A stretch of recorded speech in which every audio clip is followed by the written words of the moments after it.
Venga, pues tema 7, que sería el tema de estadística y de probabilidad, ¿vale?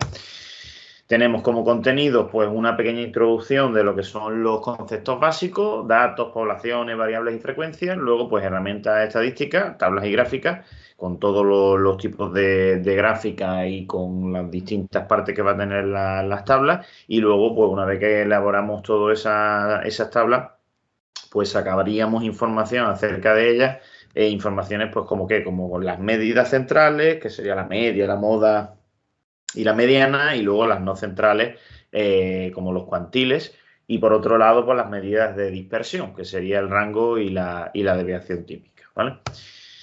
Bien, pues bueno, tenemos aquí una serie de objetivos de estadística, ¿no? Que sería pues distinguir, localizar y manejar las fuentes de información estadística más usuales, definir, diferenciar y comprender el significado de los conceptos básicos en estadística descriptiva, clasificar los datos, distribuir esos datos en tablas de frecuencia, representaciones gráficas de dichos datos y luego pues cálculo de lo que hemos dicho, ¿no? De medidas de posición, de medidas de dispersión, básicamente. Pues bien, lo primero al principio serían definiciones, ¿no? Sobre todo, ¿qué es la estadística? Pues te dice que se ocupa de los métodos y procedimientos que se encargan de recoger, clasificar, resumir y hallar pues propiedades, características, regularidades de los datos, ¿no? Y además luego nos van a permitir, pues toda esa información nos va a permitir hacer inferencias, es decir, hacer pues predicciones acerca de ellos, ¿no? Pues eso, dice simplificando, pues sería el estudio de los métodos de recogida y descripción de datos, así como su análisis, y luego pues es la ciencia que se encarga de recoger, presentar, analizar e interpretar datos. Vaya, son definiciones, al final y al cabo, pues complementarias, ¿no? Debemos distinguir dos tipos de estadísticas. Está la de estadística descriptiva, que simplemente se va a encargar de recoger los datos, de organizarlos de alguna manera, o bien en tabla o bien en gráfico, y de pues hacer un análisis de sus características, ¿no? Básicamente. Esa parte, toda esa parte, pues entraría dentro de la parte descriptiva. La parte inferencial ya profundiza más, se puede decir que con ella lo que haríamos sería pues eso, hacer predicciones, es decir, una vez que yo analizo los datos y recojo pues toda la información acerca de ellos, pues con esa información pues se puede hacer predicciones o suponer pues, una cierta tendencia o una cierta media o una cierta proporción, ¿no? Entonces ya es como que la estadística inferencial pues es como la utilidad realmente que tendría esa parte anterior, esa parte descriptiva. En cuanto a fuentes de información, pues te dice que en un estudio o investigación estadística, pues son básicos los datos, obviamente, ¿no? Si se basa siempre, la estadística se basa siempre en datos, ¿no? Entonces, pues te dice, ¿no? Que atendiendo a su procedencia o generación, pues las llamadas fuentes de información se pueden clasificar en primarias o en secundarias. ¿Primaria a qué se refiere? Pues básicamente te dice que la información que reúne o genera el investigador para alcanzar los objetivos del proyecto, análisis o estudio de un fenómeno, es decir, son los datos que recogemos directamente mediante encuestas, pues de lo que queramos nosotros estudiar.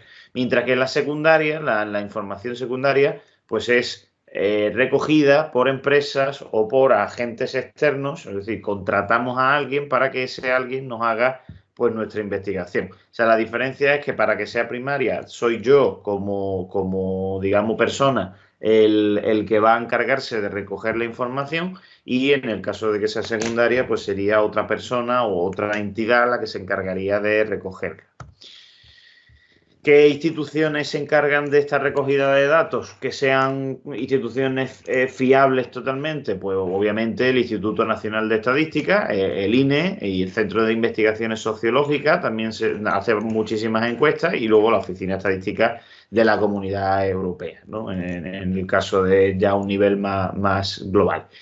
Y luego, pues, tipología de la información que podemos manejar en esas páginas, pues tenemos por un lado la información censal, las características de las personas de cierta ciudad o de cierta comunidad o de cierto país, informaciones basadas en encuestas, acerca de gustos, acerca de costumbres o de hábitos, y luego pues estudios a medida, ¿no? Que sería ya pues, por ejemplo, en el caso de querer abrir un negocio y querer investigar si el negocio va a tener éxito o no, pues mediante una serie de encuestas a medida, pues puedo yo analizar los gustos de las personas del entorno y pues, con ese estudio pues llegar a la conclusión de si realmente me va a salir rentable o no, por ejemplo, montar ese negocio, ¿no?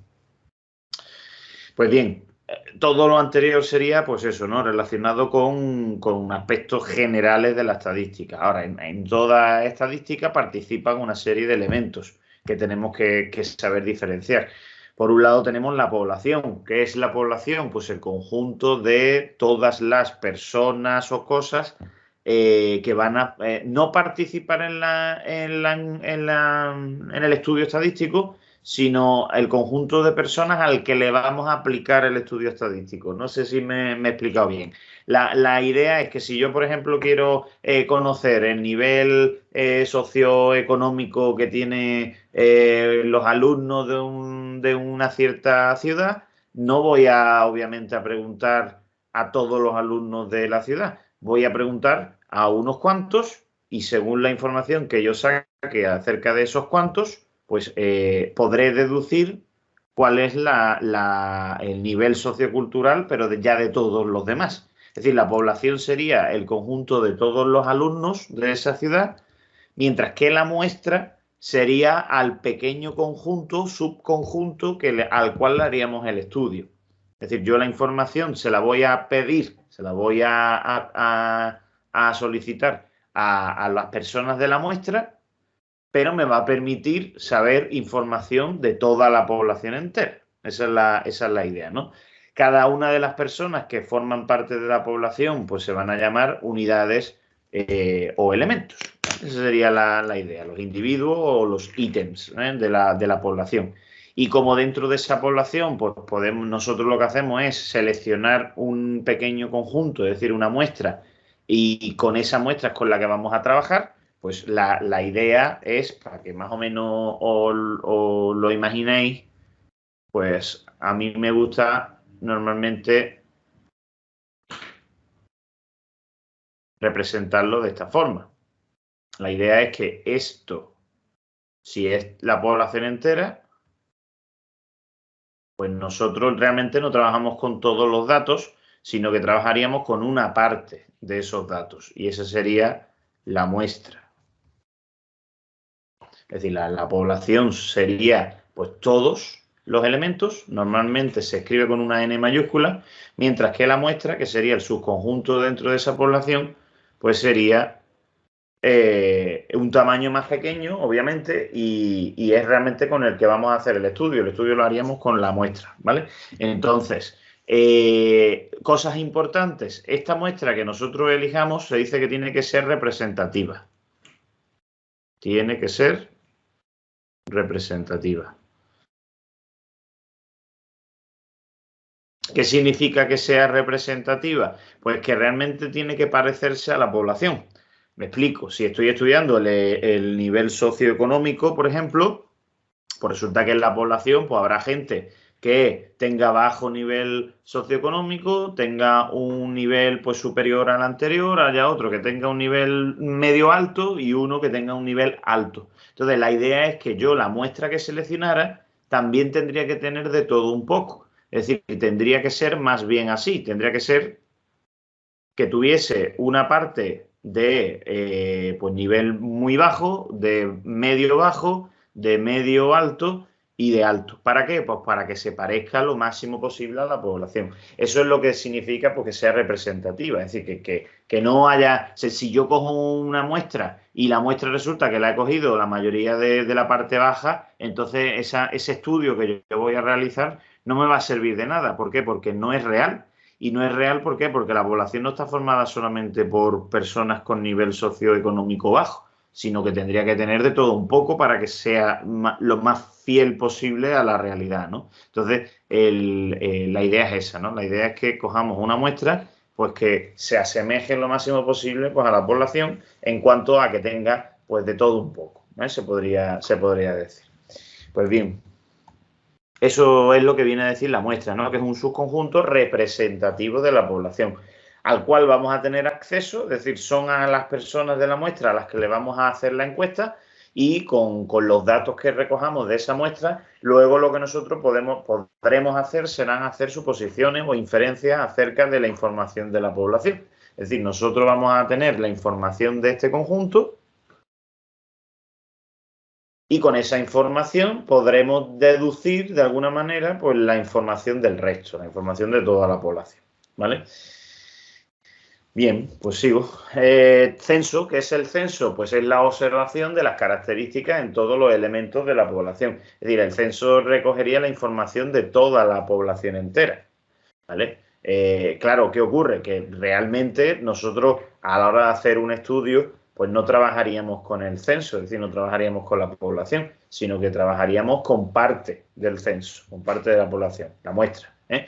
Y la encuesta, al fin y al cabo, es que pues, va a ser la manera o el método en la cual pues, vamos a tanto a sacar la información a dicho individuo como a luego pues medirla de alguna manera mediante pues preguntas y mediante pues las respuestas que den, ¿no? Que se den a esas preguntas.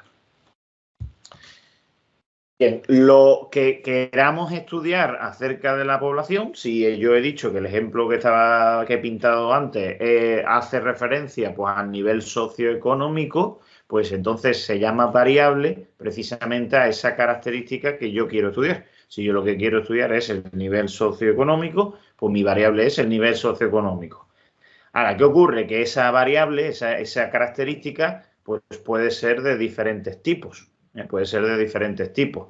¿Por qué? Pues porque habrá características que se puedan medir con números, habrá características que se puedan medir con sí o no, habrá características que se puedan medir a lo mejor simplemente con una serie de opciones. Entonces, dependiendo de cómo se mida esa característica, pues se va a decir que la variable es de un tipo o va a ser de otra, ¿vale? Y la idea es que, por un lado, vamos a tener lo que es una clasificación de lo que son las variables. Las variables pueden ser o cualitativas o cuantitativas. ¿Qué significa o qué diferencia hay entre cualitativa y cuantitativa? Pues básicamente las variables cuantitativas son aquellas que se pueden, digamos, se les puede asignar números, valores numéricos, mientras que a las variables cualitativas no se les puede asignar números. Y si se les asignan números, esos números realmente no tendrían sentido como cantidades, sino más bien sería por ponerle un orden de alguna manera, ¿vale? Entonces, ¿qué son las variables cualitativas? Pues dice que describen cualidades de un objeto o de un individuo, pero que no se pueden hacer operaciones algebraicas, es decir, no se puede operar con dichos números porque realmente no representan números como cantidades, ¿no? Y dentro de las cualitativas, pues tenemos dos tipos. Tenemos las nominales y las ordinales. Las nominales son aquellas que sus valores no tendrían sentido ordenarlos de ninguna manera. Y te ponen de ejemplo, pues, el sexo de la persona, el grupo sanguíneo, la religión, la nacionalidad, si fuma o no fuma, porque realmente a la hora de ordenar esos datos no es ni más ni menos uno que otro. Es decir, si elijo, por ejemplo, nacionalidad, si hay españoles, si hay franceses, ingleses, marroquíes o lo que sea, realmente no tengo por qué poner a uno el primero o a otro el segundo o a otro el tercero, y aunque lo pusiera, el primero no es más que el segundo, ni el segundo más que el tercero, ni al revés.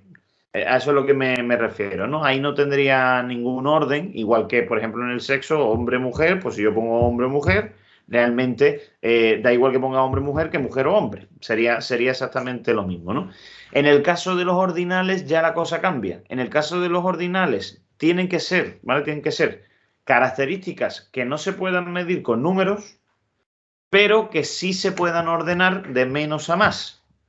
Por ejemplo, mejoría ante un tratamiento o grado de satisfacción o intensidad del dolor. Si hablamos de intensidad del dolor, pues hay algo que puede ser que o no me duele nada, o poco, o medio, o mucho, o muchísimo, por ejemplo. Entonces, aunque eso no son números, sí tienen un orden.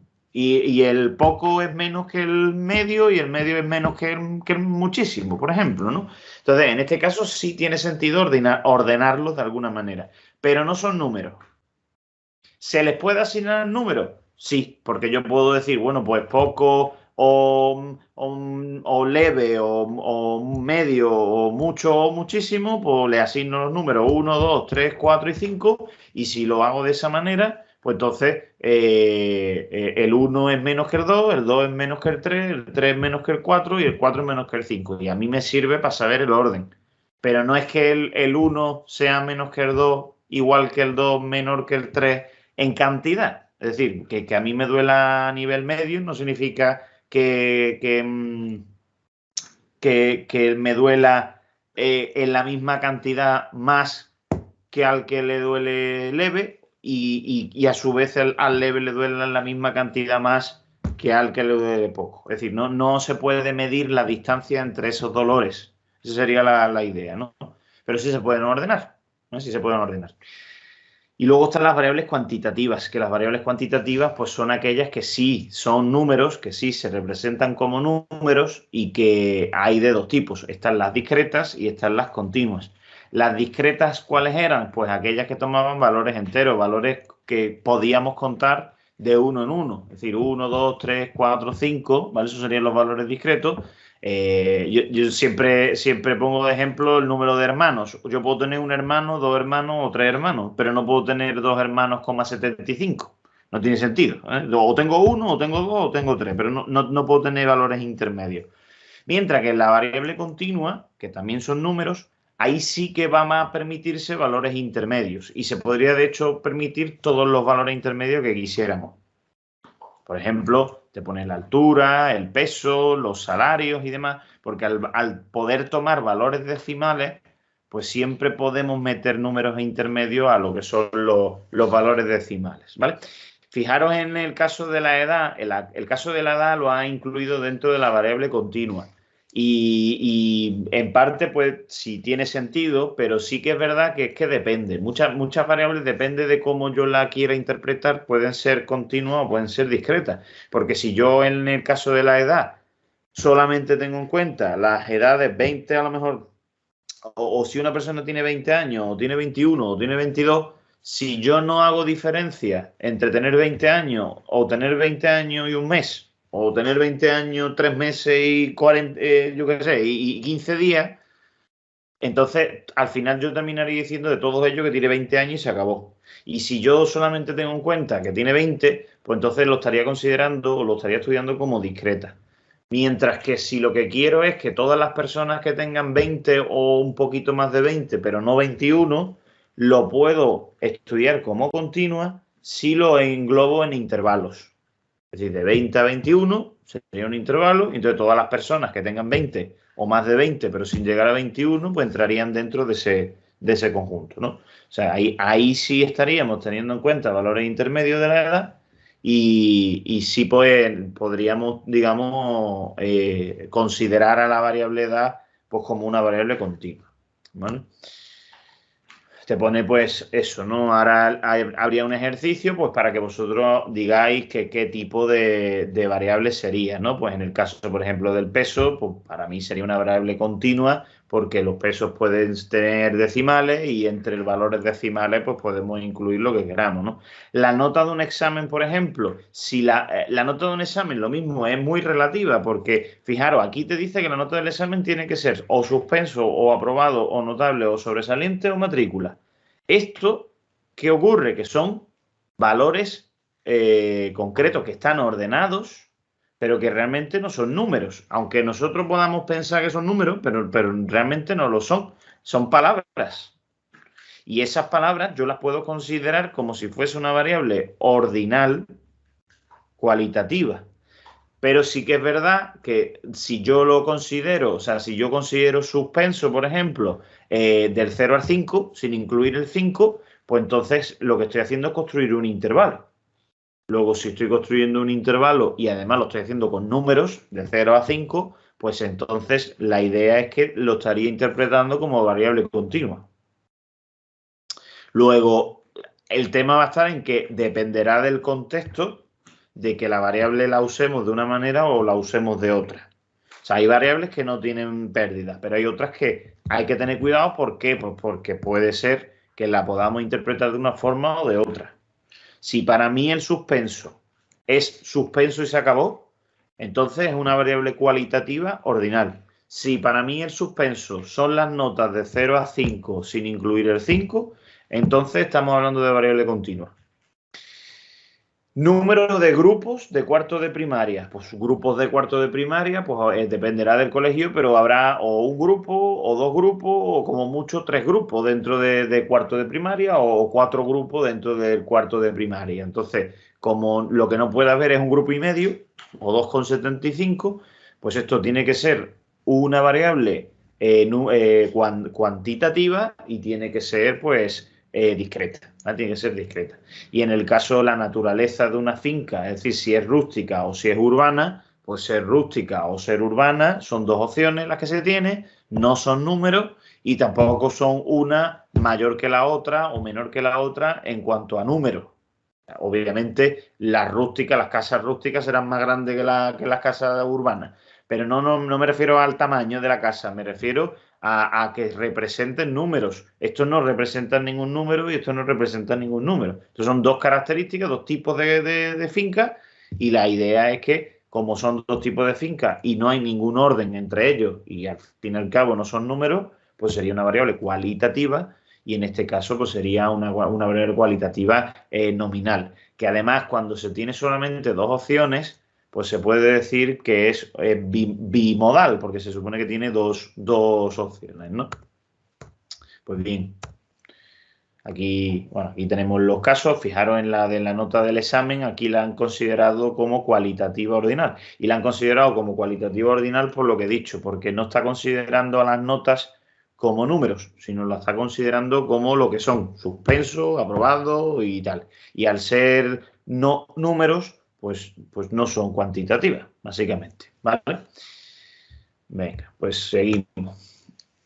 Bien, tabulación. La tabulación ya consistiría en que una vez que hemos hecho la encuesta y hemos preguntado a las personas y hemos recogido esas encuestas y los datos de esas encuestas, pues con esos datos tenemos que hacer algo. Y lo primero que se suele hacer, ¿qué es? Pues ordenarlos en tablas, ¿vale? Recoger la información en una tabla. Entonces, la tabulación es el proceso de eso, ordenación y agrupamiento de los datos en una tabla.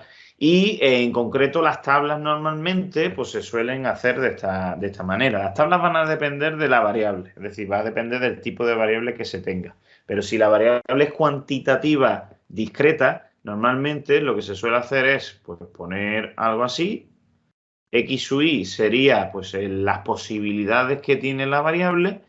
Luego al lado vamos a poner la frecuencia. La frecuencia, hay muchos tipos de frecuencia, ahora lo veremos, ¿vale? Las frecuencias, ¿vale? Las tenemos aquí. En concreto para la frecuencia absoluta usa la n sub i. Digo esto porque depende del libro y depende del profesor, usan la n o usan la f. La f en este caso lo ha dejado para la frecuencia relativa, que ahora la veremos. Entonces, la idea es que la x sub i lo que me está indicando son las opciones que tiene la variable. ¿Vale? Y se pone una i debajo, ¿por qué? Porque si yo, por ejemplo, recojo los datos de una encuesta, estoy preguntando por el número de hermanos que tienen las personas de la muestra, y resulta que los datos que me han salido ha sido que hay personas que no tienen hermanos, hay personas que tienen un hermano, y hay personas que tienen dos, y hay personas que tienen tres, por ejemplo. Entonces, si las opciones que hay son estas, pues entonces la idea es que este es el dato primero, que se le llamaría X1, este sería el dato 2, X2, este sería el X3, el X4, este es el X5, el X6, el X7 y el X8. Y si esos son los datos, pues en la columna de la X sub i, que se pone una i por generalizar, pues lo que se hace es que se coloca pues cada uno de esos datos. Lo único, ¿vale? Lo único que en lugar de ponerlos todos, lo que hacemos es básicamente poner las opciones que hay. Si las opciones son o que haya 0, o que haya 1, o que haya 2 o 3, Pues yo pondría 0, 1, 2 y 3. ¿Y cuántos ceros hay en total? Pues hay 2. Luego este 2 de aquí lo que me indica es cuántos ceros hay. ¿Cuántos 1 hay? Pues hay 3. Pues yo tengo entonces que al lado del 1, pues poner un 3. Con lo cual la n sub i, que se llama frecuencia absoluta, ¿vale? La frecuencia absoluta lo que me indica es el número de veces que se repite cada dato que tenga a la izquierda. Es decir, si aquí hay un 2, lo que me está diciendo es que el 0 se repite 2 veces. Si tengo aquí un 3, lo que me está diciendo es que el 1 se repite 3 veces. El 2 en este caso está 2 veces y el 3 pues está solamente una vez. Y además, ¿qué tiene que cumplirse en esta columna? Que si la sumo, si sumo 2 con 3, con 2 y con 1, pues 2 y 3 son 5, y 2 son 7, y 1 es 8, y 8 son los datos que se tienen. Yo tengo 8 datos en total. Entonces, esos datos serían la n minúscula, que la n minúscula, ya lo hemos puesto antes, era el tamaño de la muestra. Es decir, nuestro estudio consistiría en averiguar pues cuántos hermanos tienen las personas de una cierta población. Yo he seleccionado de esa cierta población pues a 8 personas, ¿vale? La población sería todo, y de esa población yo he cogido a estas 8 personas y le he preguntado el número de hermanos que tienen. Y como me han respondido esto, pues lo que estoy haciendo es anotarlos en una tabla. Y en concreto, como son 8 las personas a las que le he preguntado, pues este sería el tamaño de la muestra. ¿La población qué tamaño tendrá? Pues no lo sé. Dependerá del sitio o de la ciudad o del país donde lo esté preguntando, a saber. O incluso en el instituto o en el colegio, ¿no? Eso dependería del contexto, ¿vale? Dependería del contexto. Pero básicamente estas son las dos partes principales de una tabla. Ahora bien, ¿qué más cosas tenemos que saber? Pues que no solamente, ¿vale? No solamente tenemos una frecuencia absoluta, sino que vamos a tener otros tipos de frecuencias, ¿vale? Podemos tener, ¿vale? Podemos tener la frecuencia absoluta, podemos tener la frecuencia absoluta acumulada, que se llama, que la vamos a escribir como n mayúscula.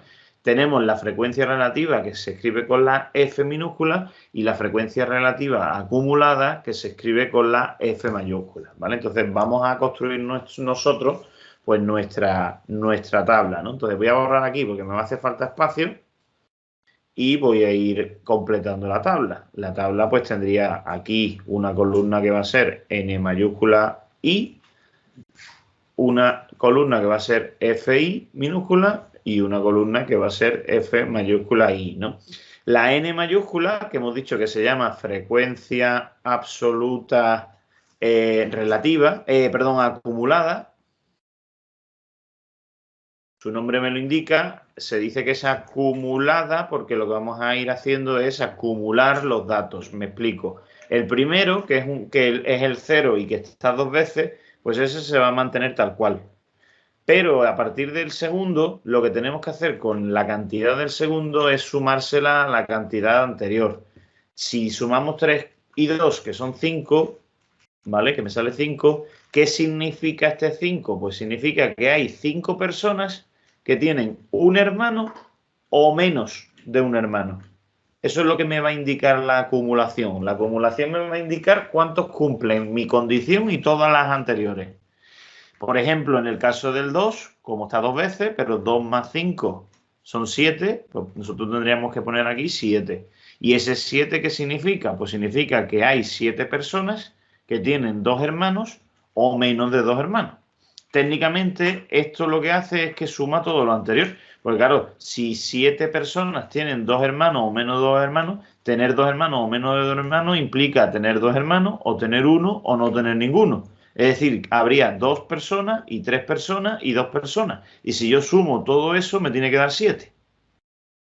Y lo mismo pasaría con el último, ¿no? El último de las personas, como aquí hay un 1, pues yo sumaría 1 con 7, que sería 8. Y ese 8, ¿qué significa? Que hay 8 personas que tienen 3 hermanos o menos de 3 hermanos. Obviamente, como lo máximo que hay es tener 3 hermanos, pues me tienen que salir todas las personas, es decir, las 8 personas a las cuales yo les he encuestado. Luego, eso quiere decir que el último número siempre tiene que coincidir con la n. O sea, el último número de esta columna siempre tiene que ser igual que este de aquí. Luego, es una manera de comprobar pues, que no me he equivocado haciendo el proceso, sumando, vaya, 3 más 2 son 5, 2 más 5 son 7, 1 más 7 es 8 y llego pues a donde tengo que llegar. Si no llegara a 8 es que me he equivocado por el camino, ¿vale? Esa es la idea. Y sobre todo lo que quiero que entendáis es eso, es que qué representa cada uno de esos números. Pues si a mí me preguntan, por ejemplo, eso, cuántas personas tienen 2 hermanos o menos, pues yo qué tendría que hacer, irme a la acumulación del 2, es decir, a la n mayúscula del 2, pero no buscar el 2 aquí, sino buscar el 2 en la x y ver con quién tengo, o sea, qué número tengo yo en la acumulada. En la acumulada que tengo, pues un 7, pues entonces significa que hay 7 personas, 7 personas que tienen 2 hermanos o menos de 2 hermanos. ¿Que serían quiénes? Pues los 2 que tienen 2 hermanos, los 3 que tienen 1 y los 2 que no tienen ninguno. Entonces, pensad una cosa, y es que si yo sé que hay 2 personas, o sea, hay 7 personas, perdón, que tienen 2 hermanos o menos, también me podrían preguntar cuántos tienen más de 2.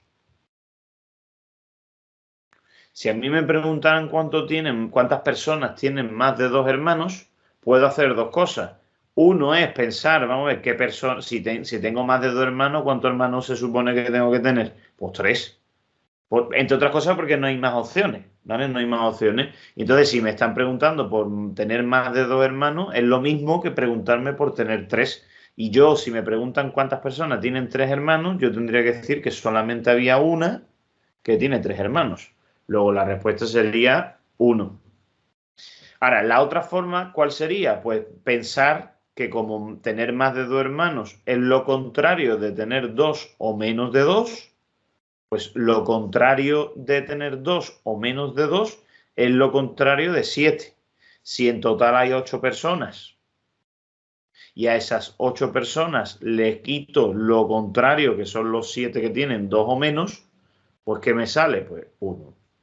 Y sería otra forma de llegar al resultado también, que de hecho sería incluso más directo, ¿vale? Sería la forma más directa de llegar a la solución, ¿no? Pues bien, esa es la frecuencia absoluta acumulada. Y luego pasamos a las frecuencias relativas. Se llaman frecuencias relativas, las dos son frecuencias relativas, solo que a la segunda, que es la mayúscula, se le llama frecuencia relativa acumulada también. Y de hecho se hace igual pues, que la acumulada del otro, ¿no? La frecuencia relativa, ¿en qué consiste? Pues se dice que es relativa porque lo que vamos a hacer es relativizarla, es decir, relacionarla con el total. Es decir, si en total hay 8 personas y nosotros sabemos, por ejemplo, que hay 2 personas que no tienen hermanos, se puede decir que la frecuencia relativa de no tener hermanos es 2 de cada 8. O sea, 2 personas de cada 8 no tienen hermanos. En el caso, por ejemplo, de tener un hermano, como hay 3 personas que tienen un hermano, pues podríamos decir que 3 de cada 8 personas tienen un hermano. O que 2 de cada 8 personas tienen 2 hermanos, o que 1 de cada 8 personas pues tienen 3 hermanos. Es decir, que básicamente lo que hacemos para calcular la f minúscula, la f sub i, pues es dividir la n sub i entre el total, que es n.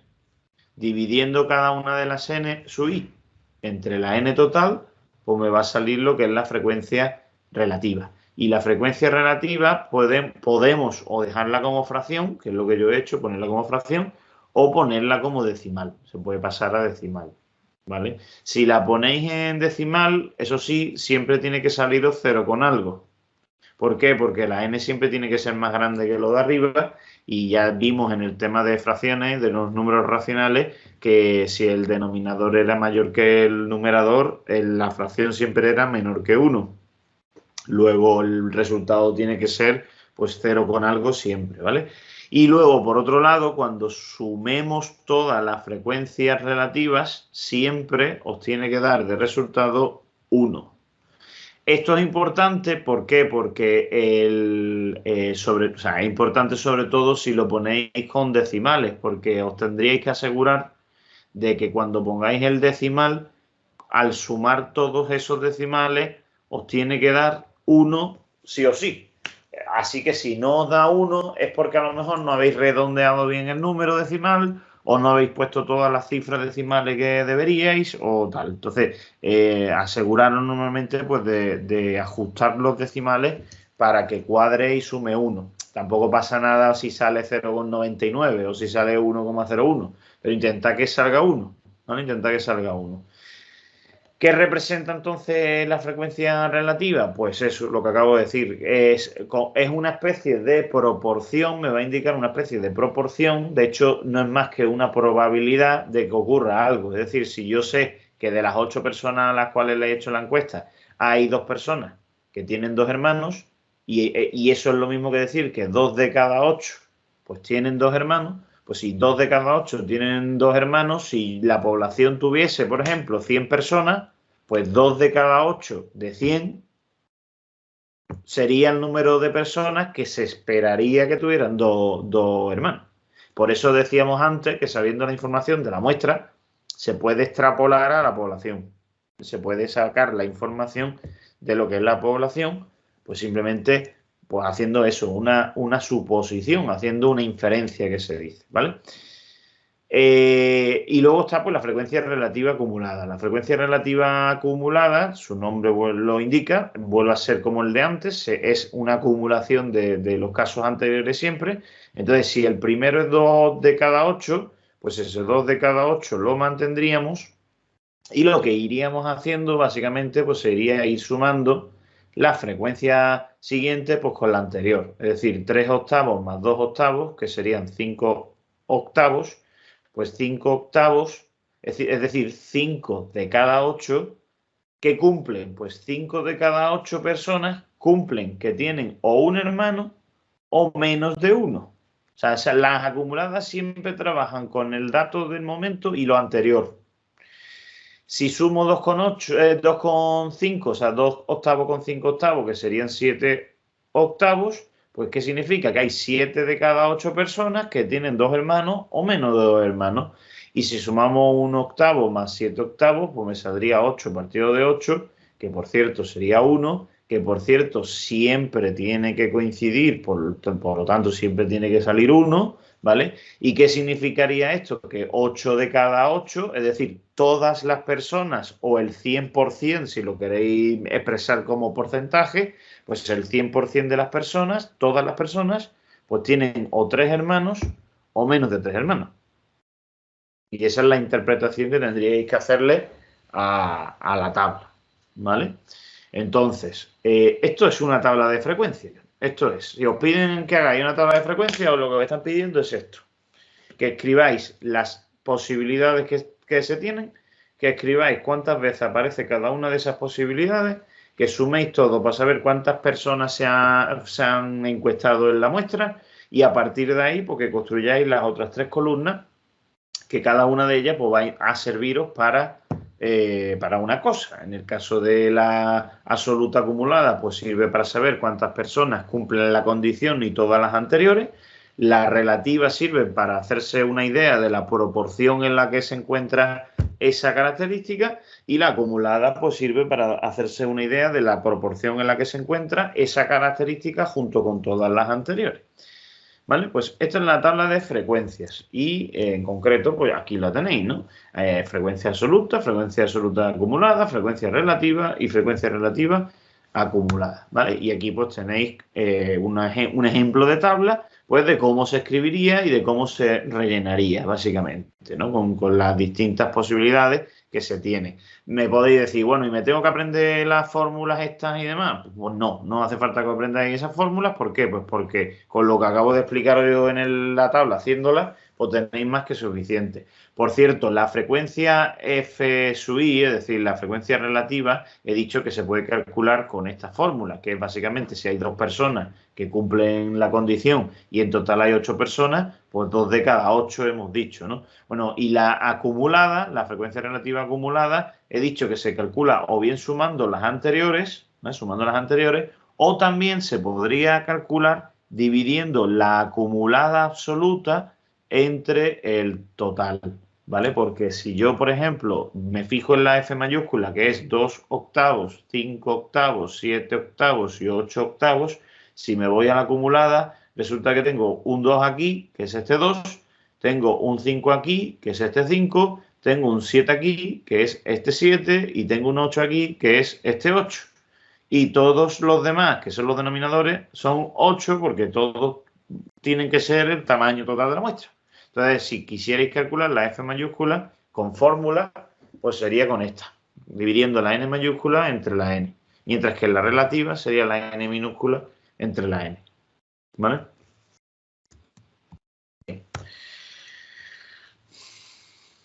Pues bien, este es un ejemplo, ¿no? En una encuesta realizada a 1.509 familias se le pregunta por el número de hijos y dice que cuántas familias tienen menos de 2 hijos, qué porcentaje de familia tiene 6 hijos o menos y qué cantidad de hijos es tal que al menos el 50% de la familia tiene una cantidad inferior a la igual, ¿no? Y la tabla pues se supone que es esta de aquí. Si esta es la tabla y estas son las preguntas, pues yo tendría que contestar a estas preguntas fijándome en la tabla. Por cierto, un detalle, ¿vale? Un detalle, no lo he hecho yo aquí, pero deberíais saberlo. Yo he dicho, cuando he llegado aquí al 1, que me ha salido el 8 partido de 8, he dicho que este 1 se podía interpretar también como un porcentaje, como que el 100% de las personas pues cumplen que tienen 3 hermanos o menos de 3 hermanos.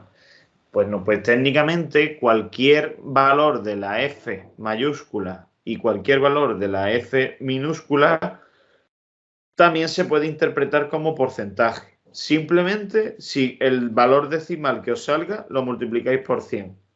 ¿Vale? Multiplicando el decimal que os salga por 100, el resultado ya es un porcentaje.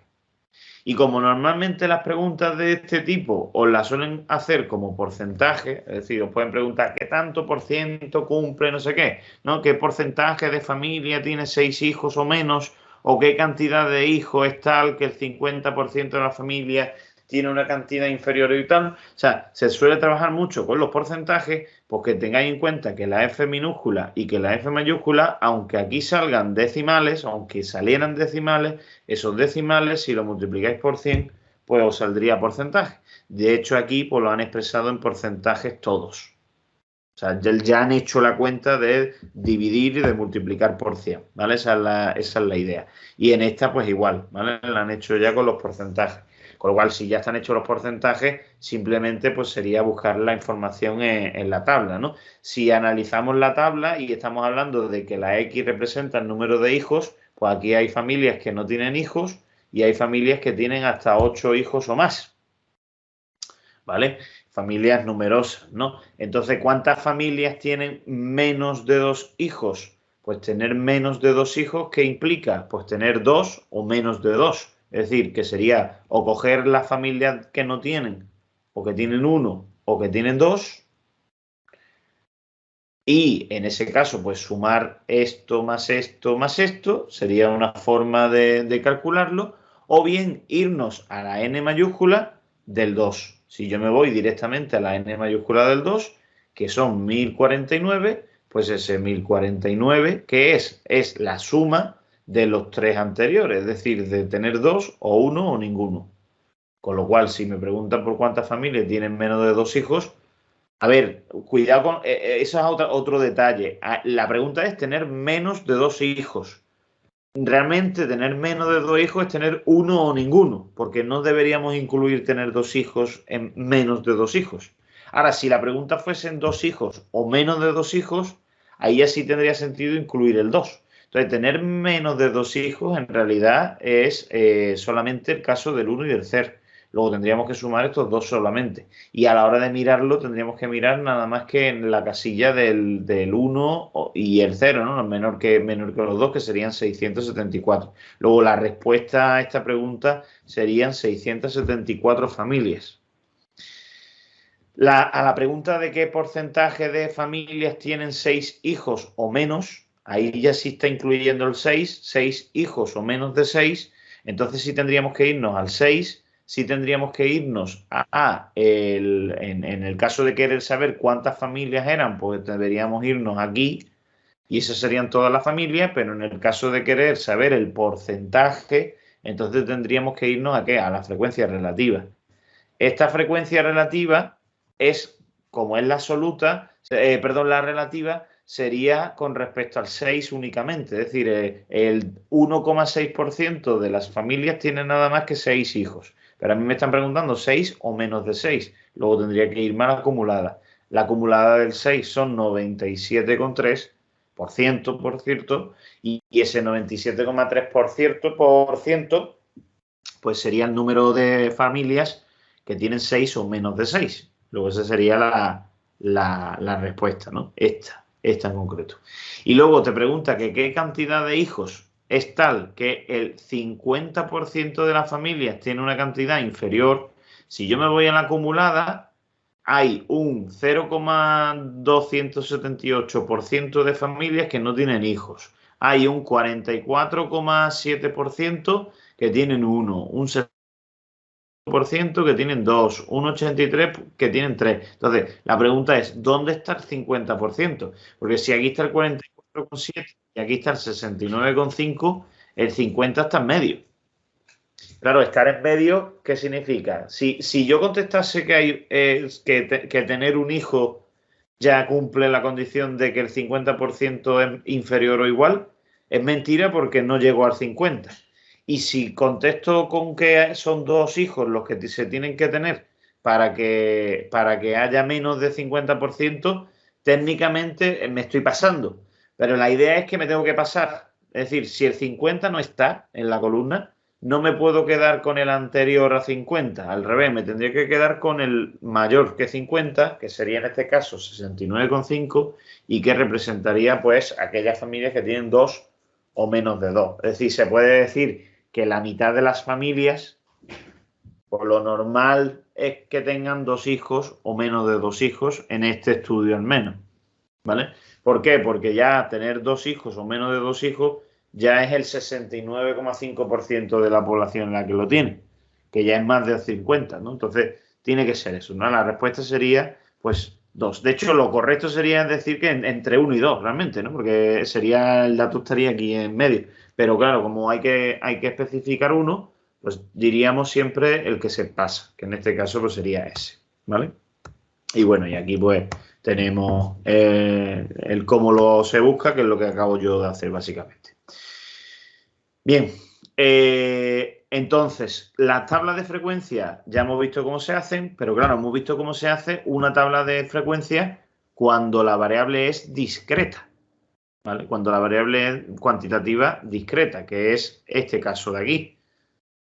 ¿Vale? ¿Por qué discreta? Porque el número de hijos o el número de hermanos eran valores discretos, no admitían valores decimales ni valores intermedios y además eran números. Pero claro, ¿qué pasa si yo quiero estudiar cosas que no son números y que no se pueden ordenar? O cosas que no son números pero se pueden ordenar, o cosas que sí son números pero que permiten valores intermedios. Pues la idea es que cada tabla debe ser distinta. No todas las tablas van a ser iguales, ¿no? En el caso de que tengamos una variable cualitativa nominal, ¿qué es lo que se haría? Pues, por ejemplo, tipos de ruptura. Imaginaros que lo que estoy estudiando es los tipos de ruptura familiares y tenemos por un lado divorcios, separaciones o nulidades. Y esas son las tres opciones que se manejan. Pues si esas son las tres opciones que se manejan, primero, estos no son números. Segundo, ¿puedo contabilizarlos? Sí, puedo contabilizarlo, claro. Yo puedo saber cuántas familias se han divorciado, cuántas familias, cuántas parejas se han separado y cuántas parejas han solicitado la nulidad. Eso puedo hacerlo, o sea, puedo contabilizarlo. Pero en lo que es la variable en sí no son números. El número es el número de parejas que lo han hecho. Esa sería la idea. Esta sería una variable cualitativa. Ahora, ¿qué ocurre con esta tabla en concreto? Yo puedo, por ejemplo, hacer una proporción con respecto al total. Es decir, si en total he preguntado a 118.939 parejas y resulta que se han divorciado 110.036 de ellas, pues puedo decir que 110.036 de 118.939 es la proporción de parejas que se han divorciado. Es decir, el 92,51%. Esto puedo calcularlo. Yo puedo calcular la frecuencia relativa, igual que puedo calcular la de las separaciones o la de las nulidades. Pero fijaros, las acumuladas aquí no tienen sentido. ¿Por qué? Porque la acumulada que hacía tener en cuenta esa característica y todas las anteriores. Pero claro, todas las anteriores tenían que estar ordenadas. Y ahora no hay un orden. Es decir, divorcio no es menos que separación, ni separación es menos que nulidad. Entonces, si yo calculara este número en realidad no significaría nada, porque este número significaría aquellas personas o aquellas parejas que han tenido separaciones o menos de separaciones, pero no se puede tener menos de separaciones, no tiene sentido. ¿Entendéis, no? Y lo mismo pasaría con la relativa acumulada. O sea, no se podría calcular un porcentaje de personas que han tenido separaciones o menos de separaciones, porque no hay un orden en ese tipo, ¿no? Entonces, cuando la variable es cualitativa, las frecuencias acumuladas dejan de tener sentido. No se calculan, ¿vale? Básicamente. Ahora bien, si la variable es cualitativa ordinal, es decir, si hay un orden, sí que hay un orden, entonces sí puedo calcularlo todo. Y sí tiene sentido la acumulada de la n y la acumulada de la f. ¿Por qué? Pues porque lo anterior sí es más pequeño que lo siguiente. En el caso de lo que hemos dicho antes, de suspenso, aprobado, bien, notable, sobresaliente y matrícula, yo ahí sí puedo decir cuántas personas han sacado menos de un notable. Ahí sí puedo preguntármelo, ¿por qué? Pues porque sacar menos de un notable sería sacar o un bien, o un aprobado, o un suspenso. Eso sería sacar menos de un notable. Y ahí sí tiene sentido, aunque la variable no sean números. ¿Vale? Si es discreta, obviamente sí. De hecho, lo hemos hecho en el ejemplo del número de hermanos. Y si es continua, la única diferencia de cuando la variable es continua, es decir, de cuando permite valores intermedios, es que normalmente los datos lo que vamos a hacer es agruparlos por intervalos. Es decir, en el caso, por ejemplo, que he dicho antes de las edades, si yo lo que quiero es que todas las personas que tienen entre 20 y 21 años vayan dentro de un grupo, pues entonces yo tendría que poner un intervalo que fuese de 20 a 21 y luego otro intervalo que fuese de 21 a 22 y luego otro de 22 a 23, de 23 a 24 y entonces metería dentro de esos grupos pues a todas las personas que están entre 20 y 21, es decir, que tienen 20 años justos, recién cumplidos, o 20 años y un día, o 2, o 3, o una semana, o un mes, o 5 meses. Entrarían todos dentro del mismo grupo, dentro de los que tienen 20, punto.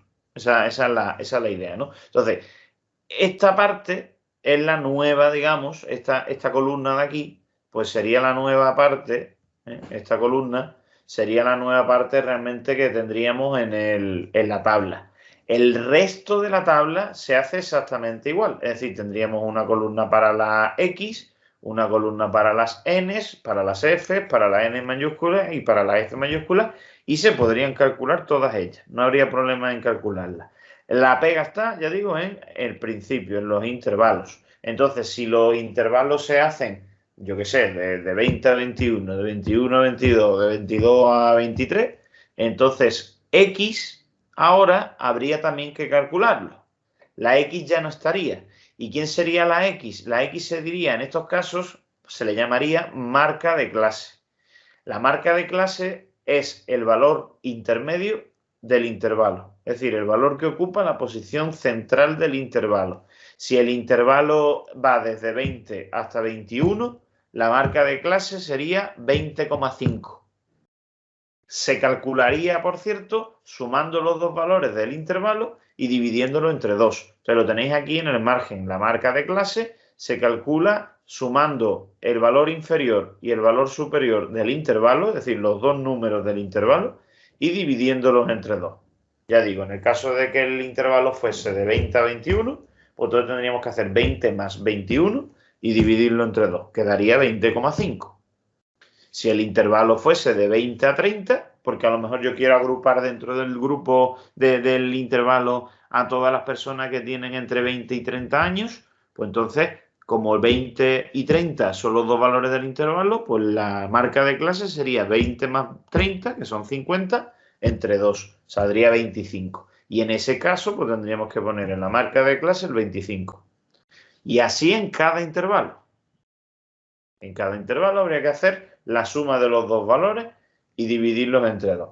Luego, otro detalle, el intervalo, si os fijáis, tiene en la parte de la izquierda un corchete y en la parte de la derecha un paréntesis. ¿Eso por qué es así? La idea es que en el intervalo el primer número sí se incluye dentro del intervalo, pero el último no. El último no se incluiría. De hecho, este último número, tiene que coincidir con el primero del siguiente. Y precisamente como en el siguiente es donde se va a incluir, pues entonces no lo incluiríamos en el anterior. Me explico, si he dicho que los intervalos van de 20 a 21, entonces el siguiente sería de 21 a 22. Si una persona tuviese 21 años, no habría que incluirlo en el primer grupo, habría que incluirlo en el segundo. ¿Por qué? Porque en el primer grupo el último no se incluye, pero en el segundo el primero sí se incluye y el 21, por tanto, se incluiría en el segundo intervalo y no en el primero. ¿Vale? Salvo el último de los intervalos. El último de los intervalos, como no tiene ningún intervalo más, pues sí que puede incluir al último. Entonces, esto podría ser un corchete. En el último sí podría ser un corchete. No habría pega con que lo fuera, ¿vale? Luego, a esta parte que ya digo se le llama intervalo, a los intervalos se los puede también se los puede medir, ¿vale? Los intervalos, la medida del intervalo, pues se le llama amplitud. Y la amplitud del intervalo básicamente pues consiste en saber pues cuánta distancia hay desde el primer número al segundo número del intervalo. ¿Cómo se calcula esa distancia? Pues restando. ¿Restando el qué? El valor de la derecha al de la izquierda, es decir, restándole el grande al pequeño, el segundo al primero. Eso es lo que habría que restar para calcular la amplitud del intervalo. Y hay ejercicios o va a haber casos en los que los intervalos todos tengan la misma amplitud. Es decir, si los intervalos van, por ejemplo, de 5 en 5, pues todos vayan de 5 en 5, pero también os puede pasar que los intervalos cada uno tengan amplitudes distintas. Es decir, que de aquí a aquí vaya de 5 en 5 y luego de 10 en 10 y luego de, yo qué sé, de 12 en 12. O sea, que no tiene por qué ser siempre del mismo tamaño. Si son del mismo tamaño, pues luego a la hora de hacer cálculo y demás es más sencillo. Si no fuesen del mismo tamaño, pues tendríamos que realmente tener cuidado, porque al no ser proporcionales entre sí en cuanto a tamaño, pues puede llevarnos luego a confusiones a la hora de hacer sobre todo análisis de los datos, ¿no?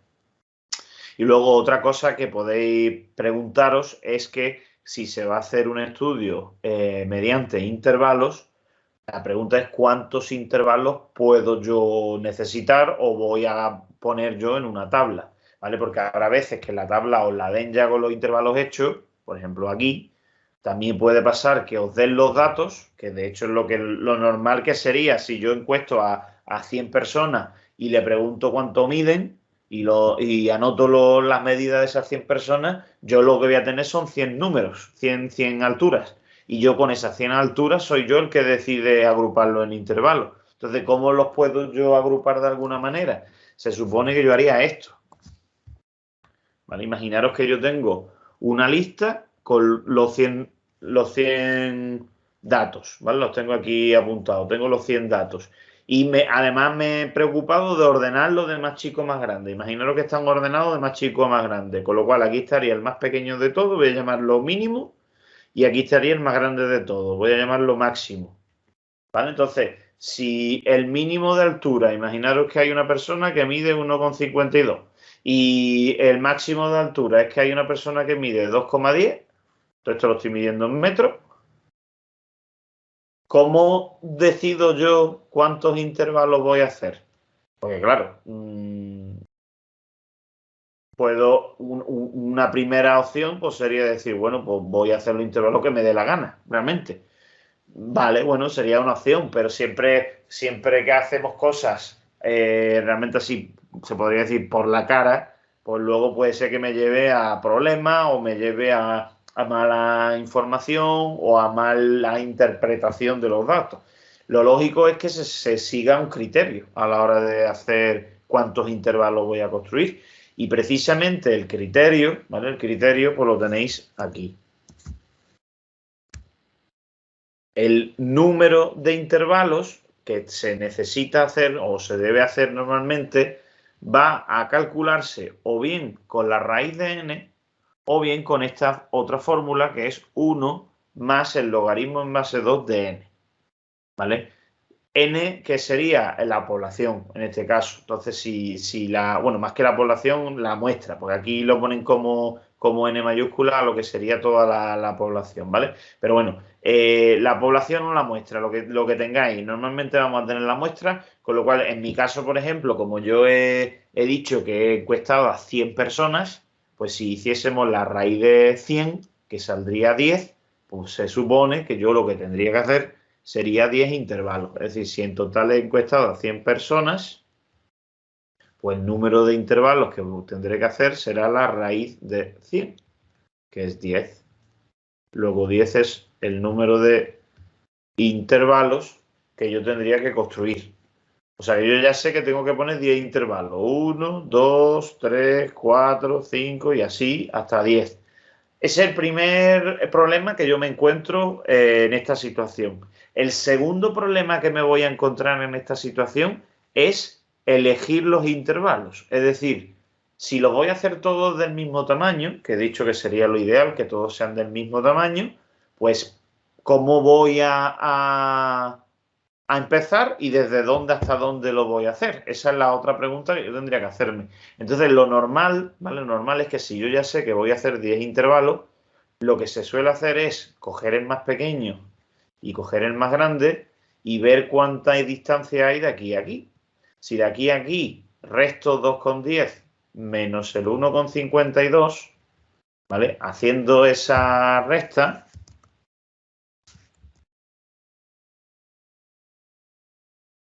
¿vale? Para que lo veáis, 2,10 menos 1,52, pues sale 0,58.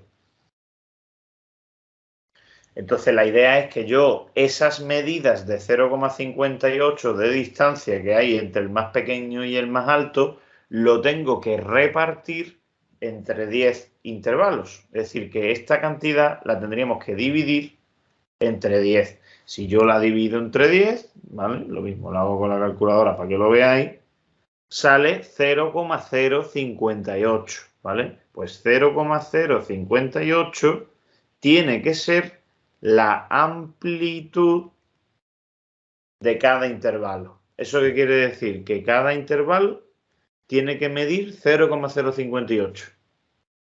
Entonces, si voy a hacer 10 intervalos y la amplitud va a ser de 0,058, como 0,058 es una cantidad pues, bastante fea, la verdad, porque tiene 3 cifras decimales y encima son un poco raras, 58 ahí por la cara, pues ¿qué tendría yo que hacer realmente con esto? Pues transformarlo a 0,06. Esa transformación, ¿vale? Esa transformación de pasar esto a 0,06 implicaría que yo sumara a esto pues 0,002. Si yo a esto le sumo 0,002, me saldría 0,060 y el 0 ese no lo pongo y ya tendría pues el 0,06 de amplitud, ¿no? Que sería lo ideal. Entonces, normalmente, ¿vale? Normalmente, si no queréis hacer este cambio, si os queréis quedar con el 0,058, que es lo que se podría hacer perfectamente, pues se coge y se empieza en el 1,52 y entonces el segundo número se calcularía precisamente pues sumándole al 1,52 el 0,058. Y yo pondría pues 1,52 más 0,058. Y me saldría pues 1,578. 1,578. Pues este sería el primer intervalo. El segundo intervalo pues va a ser 1,578 más 0,058.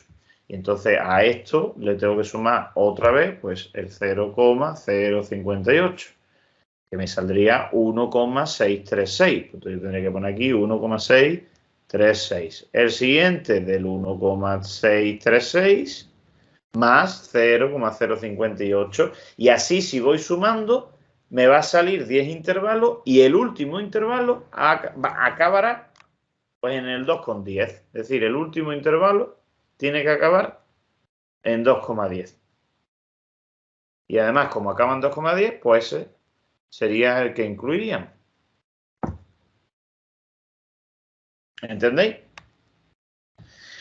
Entonces, ¿la idea cuál era? Pues que el 0,58 este, como era una cantidad fea, este 0,58 lo podíamos haber modificado, es lo que estaba diciendo, lo podíamos haber modificado sumándole 0,02 para que esto me diera 0,6 y al dividirlo en 10 intervalos, pues me saldría 0,06, que es una cantidad más redondita, y ese 0,06 pues sería la amplitud que iríamos dándole al intervalo. Y además, como le he tenido que ampliar 0,02 para que pase esto, pues ese 0,02 implicaría que tendríamos que retroceder 0,01 y avanzar 0,01, de manera que lo que le amplío por un lado y lo que le amplío por el otro son los 0,02, eso que he añadido por la cara, y entonces en vez de empezar en el 1,52, estaríamos empezando en el 1,51, y en vez de acabar en el 2,10,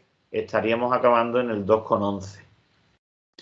Pero ese cambio que parece una tontería y que a lo mejor podéis pensar que lo que está haciendo es complicar más el asunto, al revés, nos lo simplifica. ¿Por qué? Porque si lo que ahora habría que sumar es de 0,6 en 0,6, primero que desde 1,51 más 0,06 sería más fácil ir calculando los números, y segundo, aquí fijaros me han salido ya 3 decimales. De esta forma seguiría teniendo 2. Y seguiría teniendo 2 en todos los intervalos que fuésemos calculando. Con lo cual, pues nos evitaríamos ese problema. Y segundo, el hecho de que retrocedamos 1 y el hecho de que avancemos 1, digamos que nos asegura que en los intervalos el primer número, el más chico, y el último número, el más grande, van a estar dentro y no en el límite. Van a estar dentro del intervalo, no en el comienzo del intervalo. Sobre todo, el problema estaría sobre todo en el último. Porque el último, yo he dicho que para solucionar el problema de que cuando hagamos todos los intervalos, el último también entre, he dicho que el último lo tendríamos que cerrar. Pero eso realmente no es lo que dice la teoría. La teoría decía que todos los intervalos eran así. Si yo el último, que es el 2,10, lo escribo así, el 2,10 no lo estoy incluyendo. Luego, si no lo estoy incluyendo, me estoy dejando un número fuera. Y si me estoy dejando un número fuera, no estoy contando toda la información. Entonces, la manera de contar toda la información es hacer ese cambio, este cambio que he dicho aquí. Ahora, este cambio que se hace o que debería hacerse, hay quien lo hace y hay quien no. Aquí en concreto no viene nada de que haya que hacerlo. Aquí por lo menos, ¿vale? Entonces, ¿qué te dice aquí? Por ejemplo, dice, te dan una población de edad que va de 0 a 4, de 5 a 9, de 10 a 14, de 15 a 19. Fijaros cómo son los intervalos. Si los intervalos son así, de 0 a 4, de 5 a 9, de 10 a 14, aquí no se está haciendo lo que hemos dicho antes. Porque lo que yo he dicho antes es que el último tiene que ser el primero del siguiente. La pregunta es, por ejemplo, si el primero va de 0 a 4, ¿el 4 qué pasa? ¿Lo incluyo en este? ¿No lo incluyo? ¿Lo tengo que incluir en el siguiente? En el siguiente ni siquiera está el 4 porque empieza en el 5. O sea, esta tabla, tal y como está, no es que esté mal, ojo, sino que no concuerda con lo que hemos visto. Realmente lo que se ha hecho aquí es un intervalo que va de 0 a 4, pero técnicamente no va de 0 a 4, técnicamente va de 0 incluido a 5 sin incluir. Y como el 5 no se incluye, pues entonces ¿con quién me quedo? Con la edad anterior, que es 4. O sea que el 4 está incluido. Y si el 5 no se incluía en el primero, ¿qué pasaba con el siguiente? El siguiente tenía que empezar en el 5, pero ese sí que se incluía.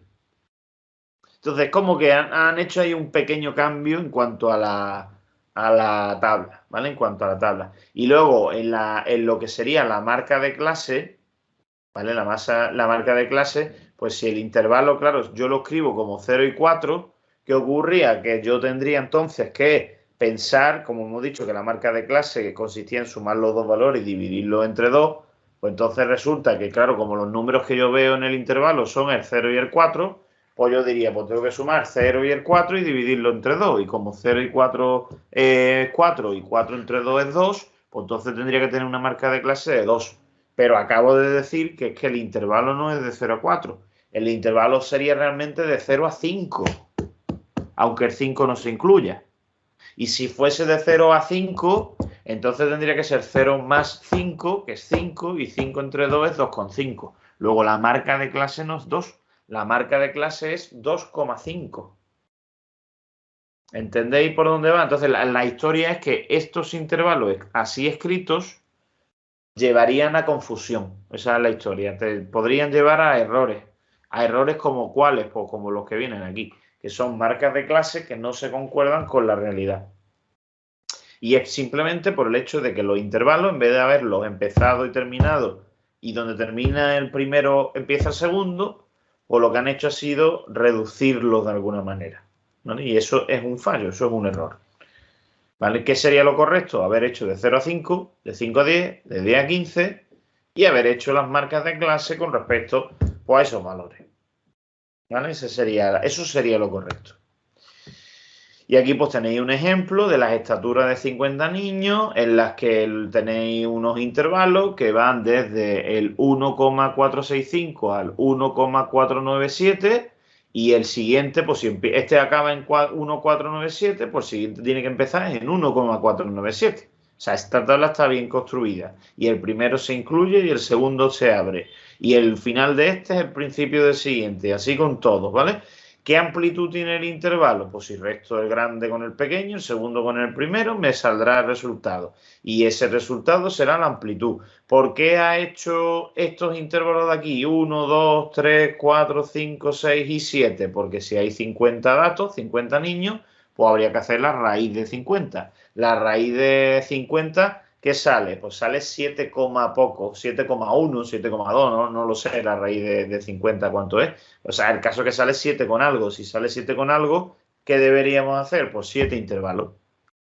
Y entonces, para hacer 7 intervalos, pues ¿qué hacemos? Pues empezamos, me imagino, que si el niño más alto mide 1,689 y el más bajito mide 1,465, pues voy a empezar por el más bajito, 1,465, y sabiendo que son 7 intervalos los que tengo que hacer, calculo la diferencia del más grande con el más pequeño, lo divido entre 7 y si me sale 0,032, pues entonces tengo que hacer los intervalos de 0,032 en 0,032 y voy sumando 1,465 más 0,032, 1,497 más 0,032 y así pues con todo. Y luego la marca de clase, que es el centro de cada intervalo, pues se va calculando como sumando los dos valores y dividiéndolos entre 2. Sumo y divido, sumo y divido, sumo y divido, y así con todos.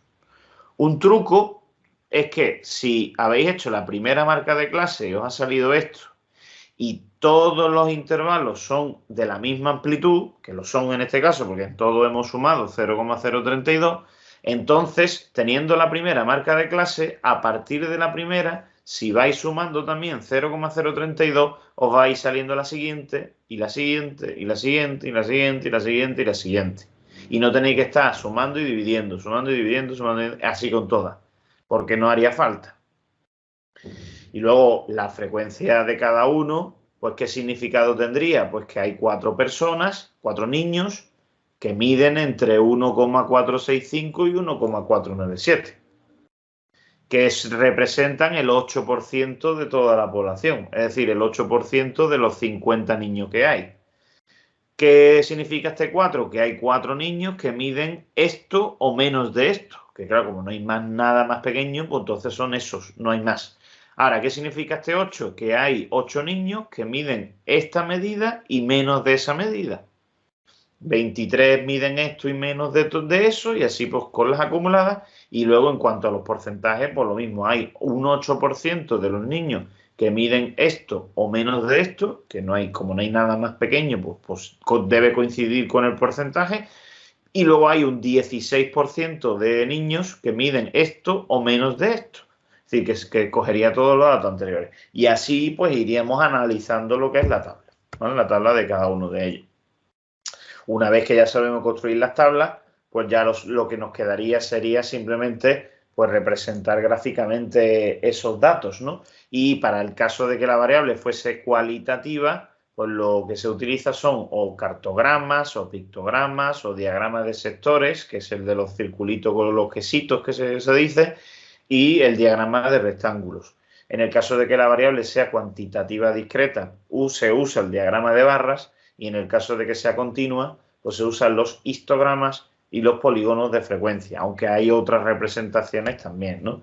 Pues vamos a ver los casos. Cartogramas, ¿qué serían? Pues representaciones de, por ejemplo, en este caso, aquí se ve, ¿no?, como el mapa de Estados Unidos con los distintos estados del país y con las votaciones que se han obtenido, los puestos electorales, los escaños que se han obtenido en cada uno de esos estados, ¿no? Pues es una representación de los votos de Obama y los votos de McCain de aquel entonces, de las elecciones de aquel entonces, en las que pues simplemente viendo los colores y demás, pues se ve que hay más estados que han votado a Obama o menos que han votado a McCain o incluso pues cuantos más o cuantos menos, ya dependiendo de si el dibujo es más chico o es más grande. De hecho aquí, si os fijáis bien, representan las cantidades con cuadraditos. Es decir, a mayores número de cuadraditos, pues mayor es el número de escaños que han proporcionado a cada uno, ¿no? Se llama cartograma. Los pictogramas, ¿qué son? Pues son diagramas en los que se utilizan dibujos, ¿vale? Y en concreto, cuidado con esto, el dibujo, de lo que me importa del dibujo es sobre todo la altura.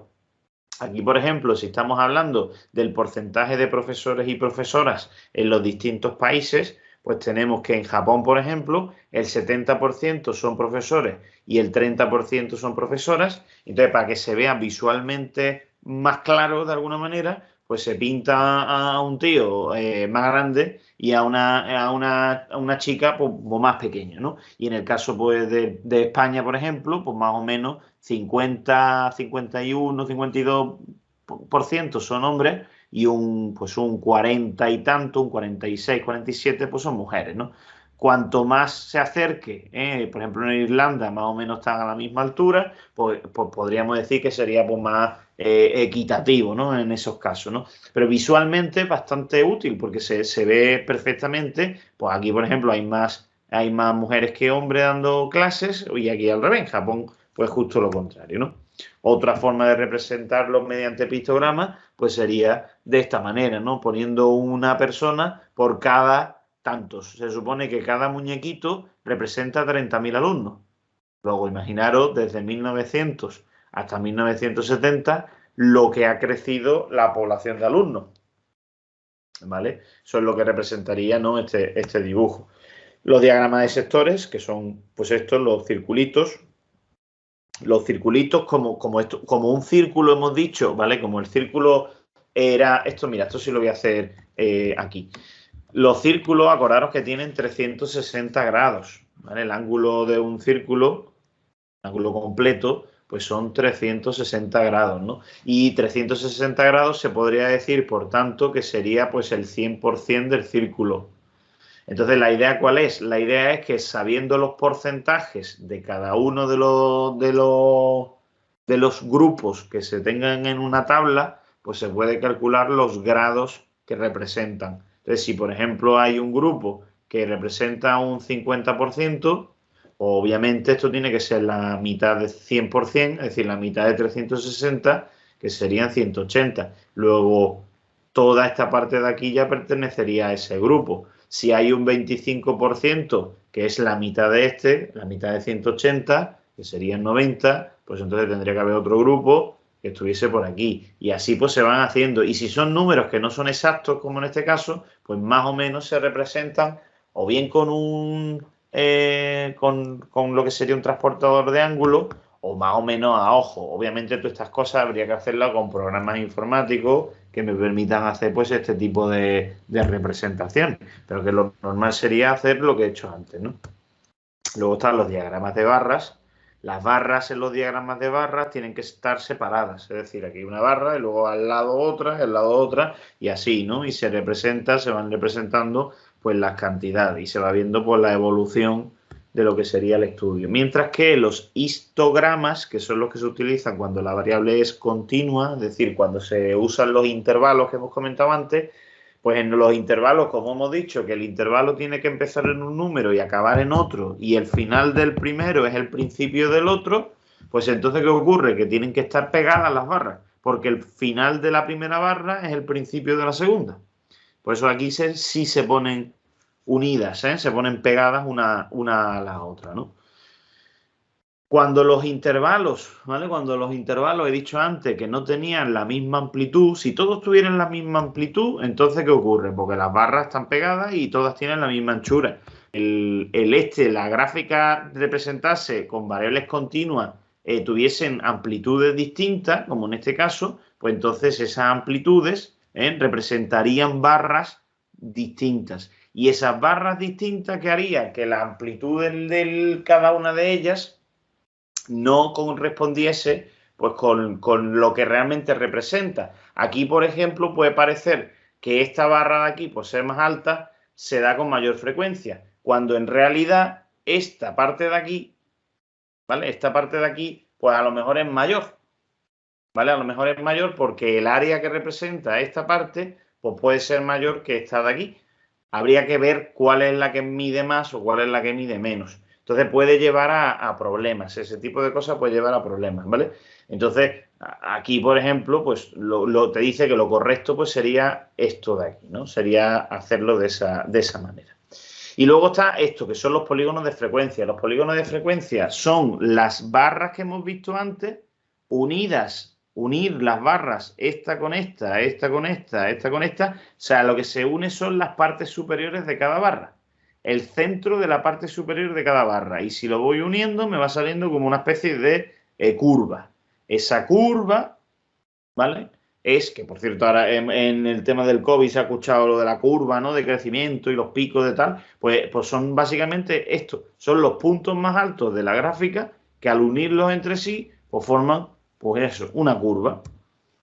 Luego, otras representaciones que también podemos encontrarnos, pues serían esto de aquí, ¿no? Las pirámides de población, que son muy típicas, ¿no? Con bases, por ejemplo, aquí los niños están en la parte de abajo, en la parte de la base, y los adultos están en la parte superior. Pues en estas pirámides, por ejemplo, se ve que la población de hombres y de mujeres en niños es muchísimo mayor que la población de ancianos. O sea, esta población, en 1900, pues había muchos niños y pocos ancianos. Conforme avanzan los años, pues se va equiparando. Cada vez se tienen menos niños y cada vez hay más personas adultas, ¿no? Y ya está. Y ya estos últimos, pues son ejercicios que tenéis aquí, pues para que los practiquéis, ¿no? Para que hagáis vosotros lo que sería la tabla. Os dan aquí los datos recogidos de esta manera y lo que tendríais que hacer sería una tabla y calcular pues lo que os pide, ¿no? Decir qué tipo de variable es, hacer la tabla de frecuencia y establece intervalos si lo considera necesario. Que aquí, por ejemplo, como los valores más pequeños son 0 y el más grande es 10, pues yo haría una tabla del 0 al 10 y no haría intervalos, la verdad, en esta en concreto, ¿ves? Haría algo así, del 0 al 10 y recogería los datos y ya está, ¿no? Y ya luego, pues si tengo que contestar algún tipo de pregunta, pues busco la información en la tabla, igual que la hemos buscado antes, vaya, básicamente. Y en el caso de que quisiéramos recogerlo en intervalos, una forma de recogerlo en intervalos pues sería ver cuántos han suspendido, cuántos han aprobado, cuántos han sacado notable y cuántos han sacado sobresaliente, contabilizarlo de esta forma y pues hacer la tabla de frecuencia de dichos valores, que eso al final es, pues eso, ¿no? Va a depender de cómo yo decida estudiar la variable, ¿eh? que lo hago como intervalo pero con números, pues entonces tendría yo que decidir cuántos intervalos hago, de cuánto en cuánto voy a hacer esos intervalos, calcular la marca de clase y tal. O sea, el mismo ejercicio está hecho de tres formas distintas, uno como variable discreta, otro como variable cualitativa y este último como variable continua con sus intervalos y sus marcas de clase, que habría que calcularlo, ¿vale? Y luego está este ejercicio que te pone en una tabla que está incompleta y que básicamente lo que tenéis que hacer vosotras es rellenarla con la información que tenéis aquí. Entonces, este ejercicio sí os lo voy a dejar a vosotros para que lo intentéis y para que lo hagáis, ¿vale? Así que nada, ya está. Estas son las diapositivas que tiene subido del tema de estadística